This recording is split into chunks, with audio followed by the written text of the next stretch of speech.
Gas সংকটে কাঁচামাল উৎপাদন না হওয়ায় চট্টগ্রামে ডিএপি সার কারখানার উৎপাদন অনির্দিষ্টকালের জন্য বন্ধ হয়ে গেছে। আজ সকালে কারখানার ব্যবস্থাপনা পরিচালক মোহাম্মদ মইনুল হক বিষয়টি নিশ্চিত করেছেন। জানা গেছে, গত শনিবার রাতে চট্টগ্রামের আনোয়ারার রাঙ্গাদিয়ায় অবস্থিত এই কারখানার উৎপাদন কার্যক্রম পুরোপুরি বন্ধ হয়ে যায়। মূলত পার্শ্ববর্তী কাফকো এবং সিইউএফএল সার কারখানা থেকে সরবরাহ করা অ্যামোনিয়া দিয়েই ডিএপি কারখানার উৎপাদন চলে। তবে গ্যাস সংকটের কারণে সিইউএফএল এবং কাফকোতে অ্যামোনিয়া উৎপাদন বন্ধ ছিল।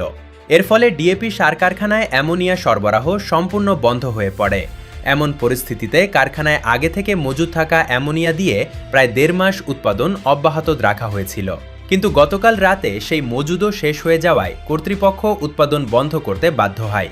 কারখানার ব্যবস্থাপনা পরিচালক জানিয়েছেন, পুনরায় অ্যামোনিয়া সরবরাহ শুরু হলেই কেবল সার উৎপাদন ফের চালু করা সম্ভব হবে। Desk report, chief TV.